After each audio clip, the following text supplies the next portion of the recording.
আরও একটা হতাশা দিয়ে ম্যাচ শেষ করলো ব্রাজিল। কোপা আমেরিকা গ্রুপ পর্বে শেষ ম্যাচের জন্য কলম্বিয়ার সাথে মাঠে নেমেছিল ব্রাজিল, যেখানে 1-1 গোলে ড্র করলো কলম্বিয়ার বিপক্ষে।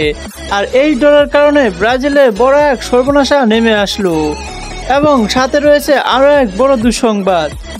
চলুন কি থাকছে সর্বনাশ এবং কি ছিল বড় দুঃসংবাদ সবকিছু বিস্তারিত একে একে। প্রথমে কি সর্বনাশ ডেকে আনলো ব্রাজিল এই ম্যাচ ড্রয়ের মাধ্যমে। কলম্বিয়ার সাথে ম্যাচ ড্র হওয়ার পর ব্রাজিলের সামনে এখন রয়েছে কঠিন শক্ত প্রতিপক্ষ। ব্রাজিলকে ফাইনালে যেতে হলে অবশ্যই টপকাতে হবে উরুগুয়ে এবং আবারও সেই কলম্বিয়া, যেখানে উরুগুয়ে দুর্দান্ত ফর্মে রয়েছে এবং অন্যদিকে কলম্বিয়াতেও 25 ম্যাচ আনবিটেন রয়েছে।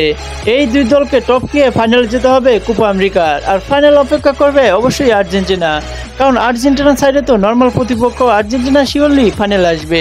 তো ব্রাজিলকে এই 3টি ম্যাচ জিতার পরই কিন্তু কোপা আমেরিকা কাপ নিতে পারবে। তো এই জন্য ব্রাজিলের জন্য খুবই সর্বনাশ ডেকে আনেছে। বিশেষ করে বেনিসিয়াস জুনিয়র যখন খেলা শুরুতেই 70 মিনিটে কলম্বিয়ার বিপক্ষে ইয়েলো কার্ড পেয়েছিলেন, তখন তো আরও বড় এক সর্বনাশ নিয়ে এসেছিল।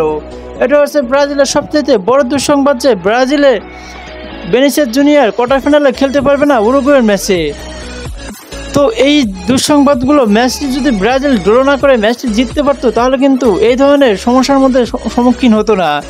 বিশেষ করে ব্রাজিল যদি ম্যাচটি জিততে পারতো, তাহলে তাদের প্রতিপক্ষ হয়তো কোয়ার্টার ফাইনালে পানামা, আর পানামার সাথে ব্রাজিল ইজিলি জিতে কিন্তু সেমিফাইনালে যেতে পারতো। তখন কিন্তু উরুগুয়ে বা কলম্বিয়া যে কোনো একটা দলের সাথে খেলতে হতো ব্রাজিলকে।